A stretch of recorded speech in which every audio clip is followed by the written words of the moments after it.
Good morning বন্ধুরা, এরকম আছেন? আশা করি সকলেই ভালো আছেন। সকালবেলা চা খেতে খেতে ভিডিওটা শুরু করছি। নতুন ভিডিওতে আপনাদের স্বাগত। চলছে শাখা পরিষ্কার, এই যে শাখা পরিষ্কার চলছে। আজকে আছে বিয়ে বাড়ি।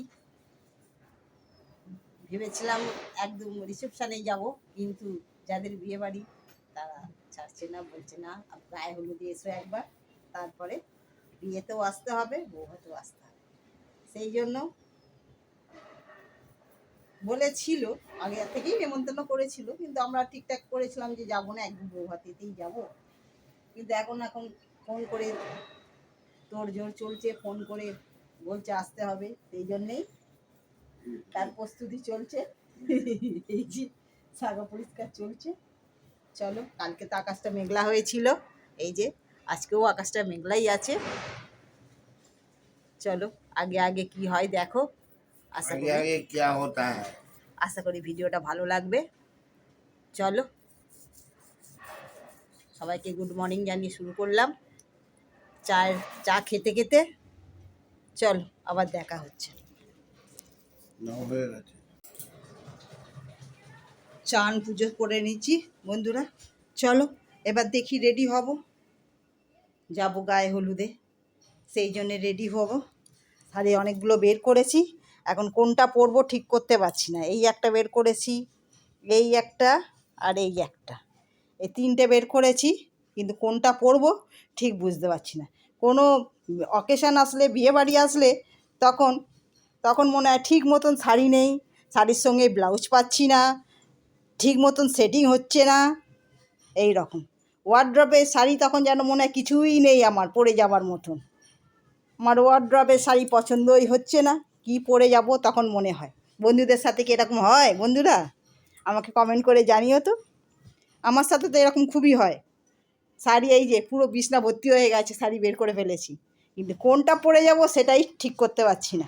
মনে হচ্ছে এর সঙ্গে ব্লাউজটা ঠিক হয়নি, আবার মনে হচ্ছে এর সঙ্গে ঠিকঠাক কোনটা পরলে ঠিক লাগবে, বুঝতে পারছি না। বের করে নিয়েছি কালকে, এই করে অনেক শাড়ি বেরিয়ে গেছে, বুঝতে পারছি না যে কোনটা পরবো আর কোনটা পরবো না। আর কোনো অকেশান আসলেই এরা মনে হয় যে আমার ওয়ার্ড্রপে যে কটা শাড়ি আছে ঠিকঠাক নেই, কালেকশান কমে গেছে, কালেকশান ঠিক মতো নেই, এই রকম মনে হচ্ছে। ঠিক আছে চলো রেডি হয়ে নিই, সকাল সকাল বেরোতে হবে, আবার নিতে চলে আসবে। আমি বাড়িটা চিনি না তো, বিয়ে বাড়িতে গিয়ে বলবো কোন বিয়ে বাড়িতে এসেছি, ওখানে গিয়ে সব পরিচয় করিয়ে দেবো। ঠিক আছে চলো রেডি হয়ে নিই। বাজে এখন 8:30। 8:30 বাজে, রেডি হতে একটু সময় লাগবে। চলো যাচ্ছি গায়ে হলুদ বাড়ি। এখন গায়ে হলুদ, সকালবেলা গায়ে হলুদ, রাত্রিতে বিয়ে। সেই সবারই তাই হয়, সকালে গায়ে হলুদ, রাত্রিতে বিয়ে। চলো এখন একবার যাব, আবার বাড়িতে চলে আসবো, আবার রাত্রিবেলা ড্রেস পরে আবার রেডি হয়ে যাবো। চলো। যে বন্ধুরা গায়ে হলুদের লুক হয়ে গেছে আমার, পরে নিয়েছি শাড়ি। চল বেরিয়ে পড়ি, এবার রাস্তায় গিয়ে আবার দেখা হচ্ছে। চল।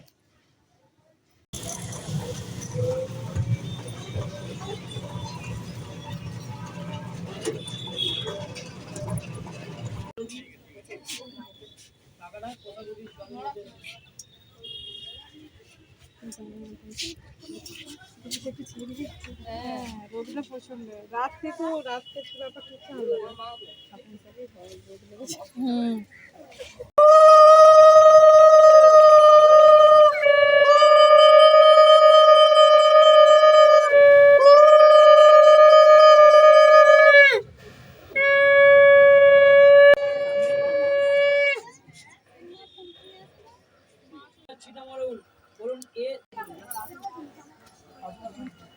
যাও না গো, তোমার পছন্দ। যাও গালের কাছে যাও। বাবু এদিকে আয়, বাবু। ওই যে এটা শেষ করে গেল দিকটা। আর একটু দিদি এইদিকে, এই তুই দিকে বাবু এদিকে আয়, বাবু এদিকে এইদিকে এইদিকে তো এর গেল করব আমাদের কি আছে বলুন দেব কাব্য কীর্তি ভাস্য तुझको ही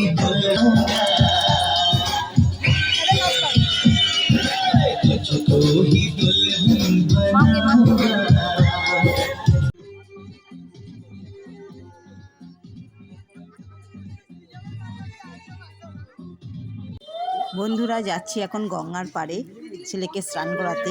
ভাবছেন যে ছেলে মেয়ে একসাথেই কেন এখানে গায়ে হলুদ হচ্ছে। বন্ধুরা মেয়েও চলে এসেছিলো ছেলের বাড়িতে। এখানে একসঙ্গেই ছেলে মেয়ের নানিমুখ আলাদা আলাদা হয়েছে, কিন্তু একই বাড়িতে একই সঙ্গে হয়েছে আর গায়ে হলুদও একসঙ্গে হয়েছে। ওই জন্যে দুজনেরটাই আমি এইভাবেই দেখালাম কভার করে। চলুন, গঙ্গার ঘাটে এসে গেছি। ছেলের স্নান গঙ্গার ঘাটে এসে হচ্ছে, আর মেয়ের স্নান বাড়িতে জল তোলা ছিল, সেই স্নানই জল দিয়ে মেয়ে স্নান করবে। সেই জন্যে বন্ধুরা আপনাদের দুদিকেই দেখাতে হলো, ছেলের আর মেয়ের একই বাড়িতে একই সঙ্গে গায়ে হলুদ হচ্ছে। ওদের বলে দিলাম, বন্ধুরা ভাববেন যে একই সঙ্গে কিভাবে গায়ে হলুদ হচ্ছে, সেই জন্য একটু বন্ধুদের জানিয়ে দিলাম। ঠিক আছে বন্ধুরা, দেখতে থাকো। চলুন বন্ধুরা, দুপুরে খেতে বসে গেছি। দুপুরের মেনুতে ছিল ভাত, ডাল আর ডুমো আলু ভাজা, আর ছিল পটল চিংড়ি, আর ছিল কাতলা মাছের কালিয়া। এই দুপুরবেলার মেনু ছিল। ঠিক আছে বন্ধুরা, আমি এই গায়ে হলুদ পর্যন্ত এই প্রথম পর্বটা দেখালাম, দ্বিতীয় পর্বটা আমি পরেরটা দেখাবো।